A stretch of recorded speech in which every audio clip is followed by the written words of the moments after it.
오늘 우리에게 주신 하나님 말씀은 신약성경 누가복음 2장 41절에서 51절까지 말씀입니다. 제가 갖고 있는 신약성경 91면에 있습니다. 누가복음 2장 41절에서 51절까지 말씀을 우리 함께 낭독하겠습니다. 그의 부모가 해마다 6월절이 되면 예루살렘으로 가더니 예수께서 12살 되었을 때에 그들이 이 절기의 관례를 따라 올라갔다가 그 날들을 마치고 돌아갈 때에 아이 예수는 예루살렘에 머무셨더라.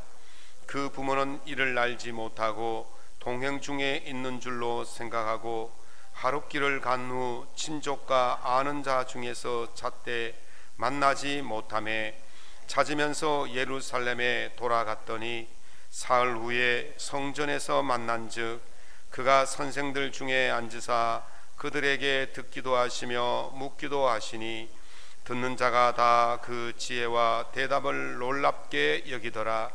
그의 부모가 보고 놀라며 그의 어머니는 이르되 아이야 어찌하여 우리에게 이렇게 하였느냐. 보라 네 아버지와 내가 근심하여 너를 찾았노라. 예수께서 이르시되 어찌하여 나를 찾으셨나이까. 내가 내 아버지 집에 있어야 될 줄을 알지 못하셨나이까 하시니 그 부모가 그가 하신 말씀을 깨닫지 못하더라. 예수께서 함께 내려가사 나사렛에 이르러 순종하여 받드시더라. 그 어머니는 이 모든 말을 마음에 두니라. 아멘. 오늘 본문의 말씀을 가지고 도둑맞은 믿음을 회복하라 라는 제목으로 하나님의 은혜를 함께 나누고자 합니다. 제 친구 목사님이 미국 여행을 가서 한 미술관을 방문을 했답니다. 그 미술관에 세계적인 명화들이 전시했는데요, 하루 종일 그 명화들을 보고 그 다음날 또 갔답니다. 또 하루 종일 보고 그 다음날 또 갔답니다. 그렇게 3일 연속으로 하루 종일 봤다는 거예요. 그래서 아니 그래 멀리 미국 가서 볼 거 많은데 왜 그렇게 한 미술관에 3일씩 갔냐 그랬더니 그 명화를 언제 또 보겠느냐 그렇게 이야기하더라고요. 여러분은 미술관이나 박물관에 가시면 그림 한 점 보시는데 얼마의 시간이 걸립니까? 가본 적이 없나요? 10초? 30초? 1분? 영국 데이트 갤러리라는 미술관에서 한 사람이 그림 앞에서 얼마나 있는지를 조사를 해보았더니만 8초랍니다. 서서 작가의 이름 보고 그림 제목 보고 그림 한번 쓱 보고 오면 8초 걸립니다. 8초 만에 그 진품, 명품, 명화를 보고 온다는 것이죠. 그 명품을 보러 가서 8초 만에 보고 오는 이유가 무엇입니까? 여러분들이 구두를 사러 가고 양복을 사러 가면 얼마나 걸립니까? 그냥 쓱 보고 지나옵니까? 아마 입어보고 만져보고 맵시를 자랑해보고 아마 옷 한 벌 사러 가서 30분, 1시간 좋게 걸릴 거예요. 그런데 세계적으로 귀하고 다시 볼 수 없는 그 명화를 보는데 8초밖에 걸리지 않는다는 것입니다. 그 이유가 무엇입니까? 지난주 제가 두 책을 읽었는데요, 한 책은 서울대학교 김남도 교수가 주축이 되어서 쓴 트렌드 코리아 2024라는 책을 보았습니다. 그 책은 2024년도에 무엇이 주축이 될 것인가를 다룬 책이고요, 또 한 권의 책은 요한 할이라는 사람이 쓴 도둑맞은 집중력이라는 책입니다. 그 책은 현 사회 현상이 어떻게 되어졌는지를 설명하는 그 책이에요. 그 책의 공통점이 뭐냐면 바쁘다는 겁니다. 현대사회인들은 엄청난 바쁜 사회를 살아가서 김남도 교수는 현대사회를 진단하기를 분초사회다, 그리고 요한 하리 교수는 현대사회를 가속사회다 그렇게 말합니다. 왜 이렇게 바쁩니까? 보아야 할 것이 많고 가야 할 곳이 많고 해야 할 일이 많기 때문에 그렇습니다. 그 많은 일들을 빨리 해치우려니까 분초를 다투면서 할 수밖에 없기 때문에 우리는 그 분초 사회 속에서, 가속 사회 속에서 정말 소중한 것들을 잃어버리고 살아가고 있다는 것이죠. 신앙은 어떻습니까? 분초를 다투며 사는 이 사회 속에서 우리 신앙은 어떻습니까? 예배를 드리고 말씀을 공부하고 기도하고 선교하고 헌신하는 이 모든 일들은 시간과 기도와 에너지가 필요한 것입니다. 그러나 우리가 분초 사회를 살기 때문에 우리의 시간과 우리의 기도와 우리의 에너지를 쏟아부어서 하기에는 너무나 바쁘고 너무나 많은 일들 때문에 그 일들을 하기에는 많은 어려움이 예상되어지고 있다는 것입니다. 그래서 우리가 예배를 드려도 우리가 선교를 해도 그냥 마당만 밟고 가는 식으로, 때우기 식으로, 건너뛰기 하는 식으로 그렇게 지나다닌다는 것이죠. 그렇다면 어떻게 이 분초 사회, 이 가속 사회에서 우리 믿음을 도둑맞지 않고 참된 은혜의 시간을 늘려갈 수 있느냐는 것이 우리의 기도 제목이 아닐 수가 없습니다. 오늘 본문을 통해서 그것을 살펴보려고 합니다. 오늘 본문은 분초 시대, 가속 시대에 살고 있는 우리에게 어떻게 사는 것이 진정한 하나님의 은혜를 도둑맞지 않고 살아가는 것인가를 예수님의 모습을 통해서 보여주고 있습니다. 이 말씀을 통해서 여러분의 삶에 하나님의 은혜가 넘치는 진정한 믿음의 삶을 살아갈 수 있기를 예수님 이름으로 축원합니다. 첫 번째는 믿음의 집중 점유율을 높여야 됩니다. 2025년도가 되면요, 하루에 쏟아지는 정보량이 1제타바이트라고 그래요. 1제타바이트가 얼마나 되냐면요, 세계 해변의 모래알 수와 같다는 거예요. 여러분들 뭐 포항이나 울진이나 가서 모래 해변에 모래알을 헤아려 보셨습니까? 아예 포기하는 거예요. 한 해변의 모래알도 우리가 다 헤아리지 못하는데 전 세계의 모래알 수와 같다는 거예요. 그런데 그것이 얼마나 되느냐 하면 178제타바이트라. 그건 무한대라는 소리. 아예 우리는 헤아릴 엄두조차 못 내는 거예요. 그리고 2025년도가 되면 하루에 우리에게 쏟아지는 정보량이 그만큼 많다는, 무한대로 쏟아진다는 거예요. 40년 전에는 우리에게 쏟아지는 정보량이 책 300페이지짜리 책 90권이었어요. 20년 전에는 138권이었어요. 그런데 지금은요, 상상도 할 수 없는 그런 양이 쏟아지고 있어요. 그렇게 많은 양이 쏟아지니까 어떻게 해야 됩니까? 꼼꼼하게 깊이 있게 차분하게 살펴볼 수 있는 시간이 없는 거예요. 그냥 슥 지나가는, 어떻게 뭐 슥 많이 들어보셨죠? 네, 슥 지나가는 거예요. 그게 시간이요, 그렇게 짧은 시간에 정보를 우리가 보면서 가야 되기 때문에 엄청나게 바쁜 거예요. 요한 하리는 학생들이 한 가지 일에 집중할 수 있는 시간이 몇 초냐? 19초랍니다. 그러면 성인은 얼마나 걸릴까요? 성인은 학생들보다 좀 더 집중력이 있으니까 한 3분 정도 걸린답니다. 제가 이 책을 읽으면서 고민을 했어요. 우리 보통 설교하면 30분 내외 아닙니까? 그런데 3분 지나고 나면 27분은 딴 생각하고 있다는 거예요. 야, 그럼 설교 하나만 하지. 다음 주부터 설교를 몇 분 해야 되겠어요? 3분만. 어이, 좋다네. 너무 좋아하시네. 3분만 하면 된다는 거예요. 그러니까 나머지 시간은 딴 생각한다는 거예요. 무슨 생각하겠습니까? 손은 누가 키우노? 이 생각하고 있는 거예요. 자, 여러분, 현대인들이 이렇게 집중력이 떨어지는 이유는, 그 요한 하리는 그 신경과학 분야의 최정상에 있는 매사추세츠 공대의 얼 밀러 교수의 말을 빌려서 이렇게 말합니다. 사람의 뇌는 동시에 한두 개의 생각밖에 못한다 그랬어요.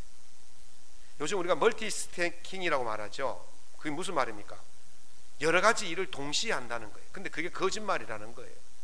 우리 청년들 중에 우리 아이들도 어디냐 전화하면 카페에 있대요. 뭐하냐? 공부한대요. 카페에서 공부한대요. 야, 거기 공부되냐? 더 잘 된다는 거예요. 거기 주문 받는 소리, 시끄러운 소리, 뭐 온갖 전화벨 소리, 온갖 잡다한 소리 다 들리는데 거기 있으면 공부가 더 잘 된다는 거예요. 제가 이 책을 읽고 나서요, 우리 청년들에게 하고 싶은 말이 거짓말 하지 마라. 멀티스태킹이 안 된다는 거예요. 사람의 뇌는 구조 자체가 안 된다는 거예요. 집중력을 할 수가 없다는 거예요. 실험을 해봤어요. 휴렛패커트라는 회사의 직원들을 실험을 IQ 검사를 했어요. 전화나 메일을 받기 전에 IQ 검사한 것과 전화를 하고 메일을 받고 또 난 다음에 IQ 검사했더니 차이가 얼마나 나냐면 10점이나 떨어진다는 거예요. 10점이면요 어마어마한 점수입니다. 그래서요 이 10점이 얼마나 되느냐 하면요, 대마초를 피웠을 때와 피우지 않았을 때의 IQ 차이가 5점 차이가 난다. 대마초를 안 피웠을 때 IQ와 대마초를 피웠을 때 IQ는 5점인데 전화 받거나 메일을 보고 난 뒤에 IQ는 10점이 떨어지는 거예요. 그러니까 차라리 업무를 하다가 메일이나 전화를 보는 것보다는 대마초를 피우는 게 더 낫다는 거예요. 그만큼 이 업무를 하다가 다른 짓을 하면, 전화를 걸거나 메일을 보거나 페이스북을 하게 되면 우리의 지능이 그만큼 떨어진다는 거예요. 그러니까 우리가 두뇌가 두 가지 이상을 할 수가 없어요. 제가 여기 설교하다가 잠시 딴 생각하면요 제가 엉뚱한 말을 하게 돼 있어요. 그만큼 영향력을 미친다는 거예요. 어느 한 곳에 집중하려면 한 가지만 해야 돼요. 이스라엘 백성들은 남성이라면 1년에 3차례 예루살렘 성전 예배에 참여를 해야 됩니다. 신명기 16장 16절에 보면 너희 중 모든 남자는 1년 3차 곧 무교절과 칠칠절과 초막절에 네 하나님 여호와께서 택하신 곳에서 여호와께 보여라. 이스라엘 남성은 무조건 1년에 3번 성전 예배를 드려야 돼요. 문제는 뭐냐면 거리예요. 예수님이 사시던 나사렛에서 예루살렘까지 거리가 140km라고 말합니다. 요즘 고속도로 140km 가면 얼마나 정도 걸릴까요? 1시간에서 1시간 반. 시속 140km로 가면 1시간, 시속 100km로 가면 1시간 40분 걸려요. 고속도로니까.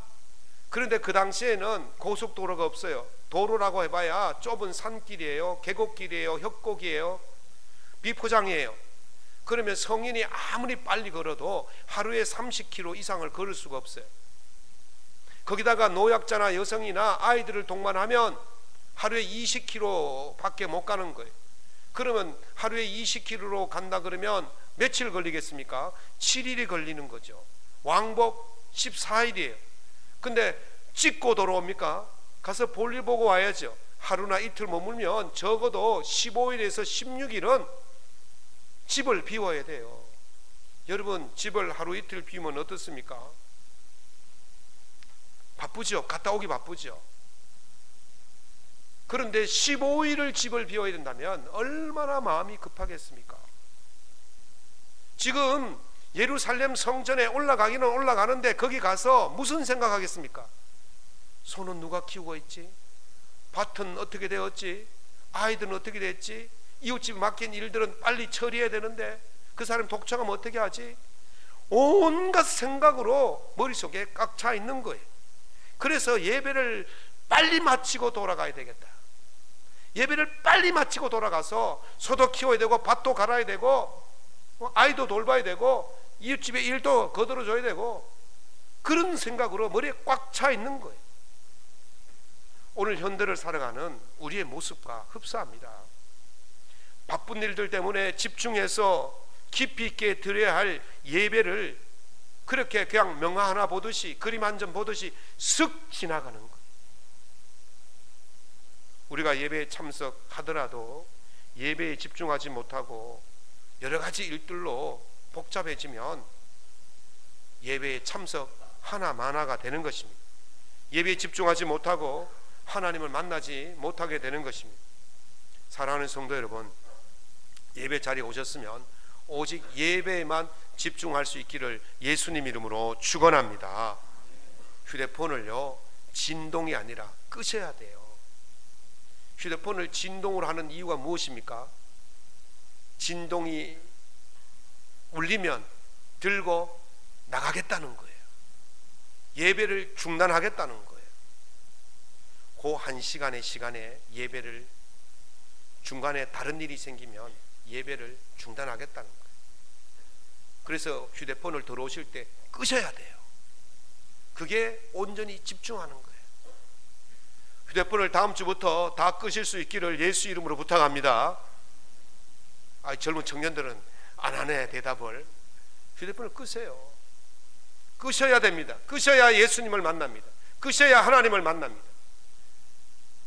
그것 울리는 그 시간이 되면 우리의 집중력은 사라지게 되는 것입니다. 예수님을 잃어버린 것을 안 부모는 예수님을 찾아서 다시 예루살렘으로 올라가잖아요. 사흘 만에 예수님을 찾습니다. 그 사흘 동안 이 부모님이 무슨 생각했을까요? 바빠 죽겠는데, 소 먹이도 먹여야 되는데, 밭도 갈아야 되는데, 이웃집에 일도 했는데 이놈이 어디 갔어? 그렇게 생각했을까요? 아닙니다. 오직 예수님 찾는 일에만 집중했어요. 소도 잊어버리고 밭도 잊어버리고 일도 잊어버리고 다 잊어버리고 오직 예수님 찾는 데만 집중했어요. 그때야 예수님을 찾은 줄로 믿습니다. 교회에 오시면 무엇에 집중하셔야 됩니까? 오직 예수님께만, 하나님께만 집중해야 될 줄로 믿습니다. 우리의 이 믿음의 집중력을 높일 때에 예수님을 만나는 거예요. 하나님을 만나는 거예요.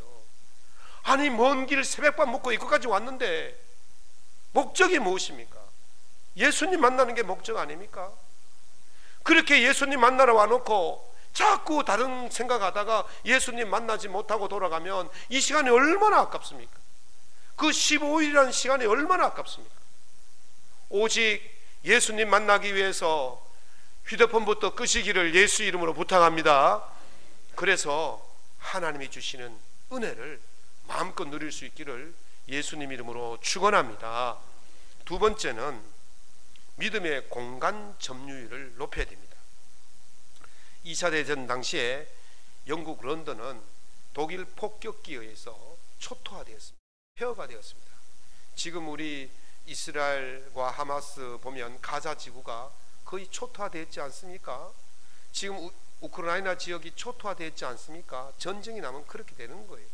1950년 전쟁이 일어나서 53년에 우리나라 서울 완전히 초토화되었지 않습니까? 그래서 1943년 10월 28일 영국 의회에서 이 무너진 의회 회관을 다시 짓기로 논의가 되었어요. 그때 영국 수상이었던 처칠이 아주 유명한 연설을 하죠. 이렇게 합니다. 이제 우리는 재건축해야 할 것인지, 그렇다면 언제 어떻게 해야 할 것인지를 결정해야 됩니다. 우리는 건축물을 짓지만 그 이후로 그것이 우리를 짓습니다. 그랬어요. 그래서 요즘 회자되는 말 중에 유명한 말이 공간이 의식을 지배한다는 거예요. 그 공간 속에 어떤 공간에 머무느냐에 따라서 나의 삶의 태도와 방향이 달라진다는 거예요. 여러분,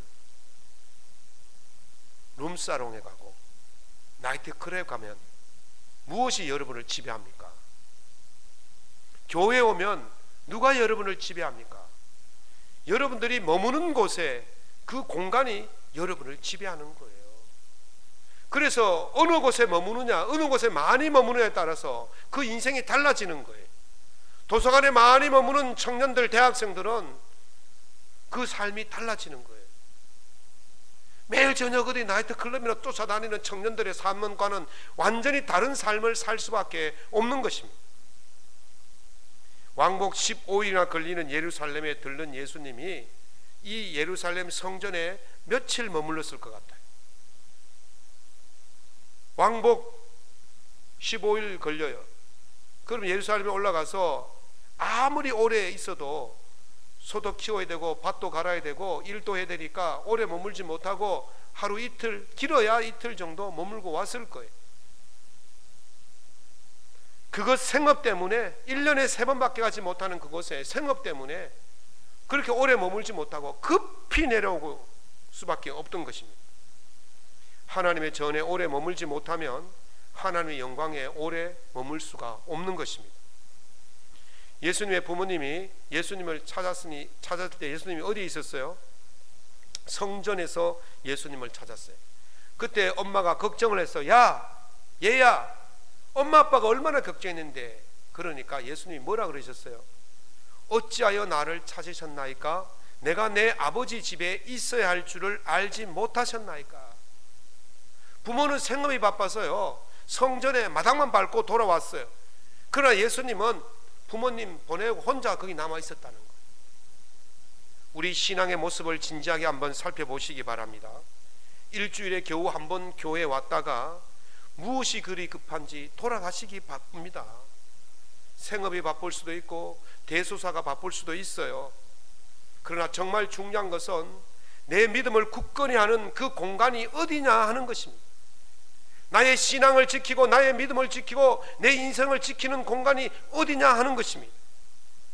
시편 기자는 이렇게 노래합니다. 시편 84편 10절에 주의 궁전에서의 한날이 다른 곳에서의 첫날보다 나은즉 악인의 장막에 사는 것보다 내 하나님의 성전 문지기로 있는 것이 좋사오니. 아멘. 하나님의 전에 머물 수만 있다면 문지기로 사는 것이 괜찮다는 거예요. 하나님의 전에 머물기를 간절하게 소원하는 그 시편 기자의 모습을 볼 수가 있습니다. 이스라엘 백성들은요 나라 없이 2000년을 살았어요. 그래서 예루살렘으로 돌아가는 것이 얼마나 간절했던지 모릅니다. 이스라엘 백성들은요 바벨론 포로로 70년을 살았어요. 그래서 그들은 날마다 강변에서 예루살렘을 그리워하며 사모하며 성전을 위해서 노래 부르고 있었어요. 한번 가보는 것이 소원인 사람들이 있어요. 그러나 우리는 얼마나 자주 옵니까? 그래서 그 귀한 것을 잊어버리고 사는 것입니다. 하나님의 전에 오래 머물면 믿음의 공간이 넓어질 줄로 믿습니다. 믿음의 공간이 넓어지면 이런 은혜를 받습니다. 시편 84편 11절 12절에 여호와 하나님은 해요 방패이시라. 하나님 전에 머물면 하나님께서는 우리에게 해가 되어주시고 방패가 되어주셔서 우리의 삶의 모든 부분을 지켜주시고 은혜를 베푸실 줄로 믿습니다. 은혜와 영화를 주시고 정직하게 행하는 자에게 좋은 것을 아끼지 아니하실 것이라. 오늘 하나님이 전에 머물 시간을 많이 들여서 믿음의 공간을 확보하면 하나님의 은혜가 믿음의 공간만큼 쏟아 부어지게 될 줄로 믿습니다. 이런 믿음의 공간을 넓히셔야 돼요. 그 첫 번째가 하나님과 만나는 시간을 늘리는 거예요. 사랑하는 성도 여러분, 이 믿음의 공간을 넓히셔서 날마다 부어지는 하나님의 복을 누리며 살아갈 수 있기를 예수님 이름으로 축원합니다. 세 번째는 믿음의 시간 점유율을 높여야 됩니다. 무한 스크롤링이란 말 들어보셨습니까? 휴대폰을 보시면 유튜브나 뉴스나 보시면 어떻습니까?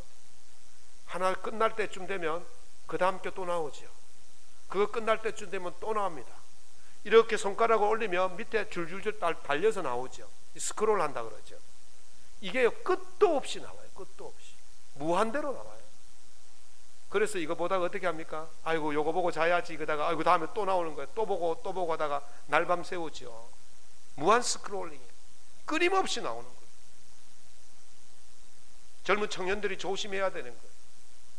학교 수업 시간에 조는 청년들은 다 이짓하다고 오는 거예요. 이짓하다, 넘기다고 오는 거예요.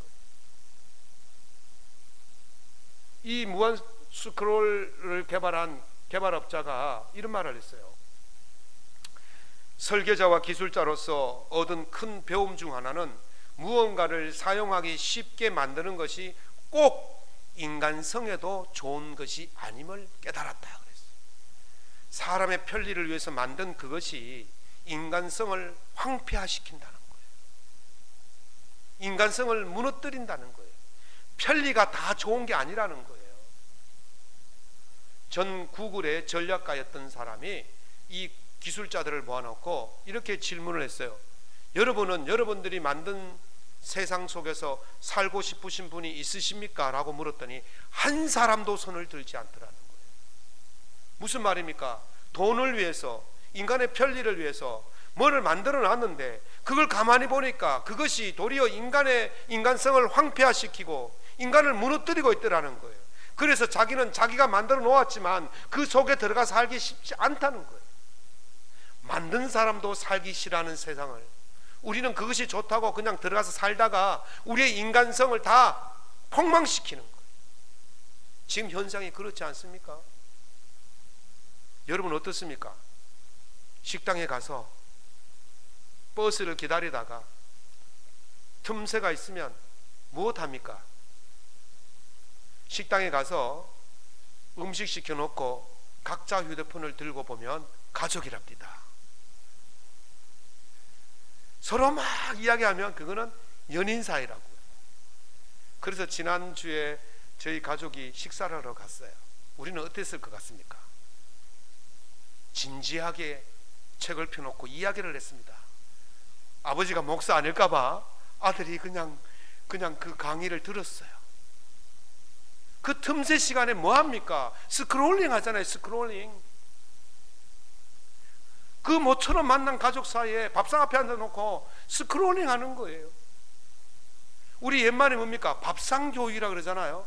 밥상 머리 앞에서 아버지와 아들과 진지한 대화를 나누면서 인생에 대해서 나누면서 그렇게 미래를 이야기하고 가야 되는데 밥상에 앉아가지고 스크롤링 하는 거예요. 거의 남남 위에 앉아있는 거예요. 그래서 저는 무한 스크롤링을 무한 스크롤링 지옥이라고 그래요. 지옥에 빠져 있는 거예요. 우리는 그 지옥에 빠져서 나오지 못하고 있는 것입니다. 어린 나이에 예수님이 부모님과 헤어졌습니다. 어떻게 해야 합니까?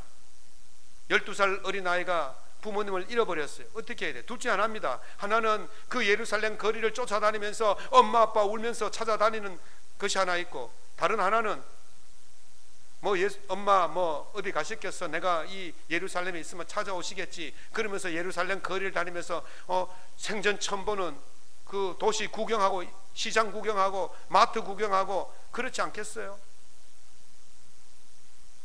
그런데 지금 예수님이 엄마가 찾으니까 예수님이 어디 있었어요? 성전에 있었어요. 무엇을 하고 있었어요? 그가 선생들 중에 앉으사 저에게 듣기도 하시며 묻기도 하시니라. 예수님은요, 그 짧은 시간 아니면 틈새 시간을 그냥 울고 구경하고 그렇게 살지 아니하고 오직 하나님 전에 앉아서 선생들과 말씀을 나누고 있었다는 거예요. 자신의 시간, 그 시간을, 틈새 시간을 허투루 보내지 않았다는 거예요. 진지하게 하나님의 말씀을 나누었다는 겁니다. 다윗 왕이 승승장구했어요. 그래서 이제 자기가 전쟁터에 나가지 않아도 부하들이 나가서 잘 싸우고 이길 것 같았어요. 그래서 부하들을 다 먼저 보내고 자기는 왕궁에 쉬다가 늦지막히 해질 때쯤 일어났다 그랬어요. 밤새도록 스크롤링 하다가 낮에 자고 저녁에 일어난 거예요. 그래가지고 할 일 없으니까 왕궁 옥상에 올라갔다가 건너편에서 못 볼 것을 봤는 거예요. 그때 뭐를 저질렀습니까? 죄를 저지른 거예요. 우리 틈새 시간을요, 그 틈새 시간 사이로 죄가 들어오는 것입니다. 틈새로. 우리 틈새를 잘 조절해야 돼요. 그냥 방치하고 그냥 내버려 두면 그 사이로 죄는 끊임없이 쏟아지게 되어 있는 것입니다. 노아가 배를 만들 때 나무로 배를 만들었지 않겠습니까? 하나님이 주신 설계대로 배를 잘 만들었어요. 그런데 노아가 그 나무와 나무 사이 틈새를 뭘로 메꿨냐면 역청으로 메꿨어요. 배를 아무리 잘 만들어도 가만히 내버려 두면 이 배는 물이 들어와서 침몰할 수밖에 없어요. 가라앉을 수밖에 없어요. 그래서 그 역청으로 틈과 틈을 메워서 물이 못 들어오도록 만든 거예요. 우리 인생도 마찬가지입니다. 우리 신앙도 마찬가지입니다. 아무리 열심히 잘하고 아무리 견고하게 잘 설계되어 있다 할지라도 그 틈새는 항상 있게 마련이고, 그 틈새를 메우지 못하면 그 사이로 죄가 들어와서 우리를 침몰시킨다는 거죠. 우리의 믿음으로 그 틈을 메꾸어야 되는 거예요. 우리의 말씀으로 그 틈을 메꾸어야 되는 거예요. 우리 기도로 그 틈을 메꾸어야 되는 거예요. 우리 하나님의 선한 일로 그 틈을 메꾸어야 되는 거예요. 그때 우리의 믿음은 더 견고해지고 우리의 신앙은 더 단단해지고 무너지지 않고 가라앉지 않게 될 줄로 믿습니다. 삶의 틈새를 무엇으로 메워야 되냐? 믿음으로 메워야 될 줄로 믿습니다. 아침마다 제가 여러분들에게 아침 묵상의 말씀을 나눠줍니다. 어떤 분은 한번 보시는 분도 계시겠지만 최소한 3번은 보시기 바랍니다. 아니면 틈새 시간 있을 때마다 말씀이라도 한번 보시기 바랍니다. 여러분의 삶을 살릴 것입니다. 여러분의 삶을 무너지지 않게 하실 것입니다. 여러분을 견고하게 세우실 것입니다. 깊이 있는 믿음은 시간을 들여야 돼요.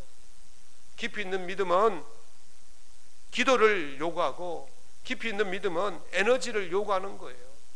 여러분들이 지금보다도 조금씩만 더 믿음을 확장시키고 조금만 더 시간을 들이고 조금만 더 에너지를 쏟으면 여러분들이 지금까지 살아온 그 인생보다도 더 놀랍고 귀한 일들을 발견하게 될 줄로 믿습니다.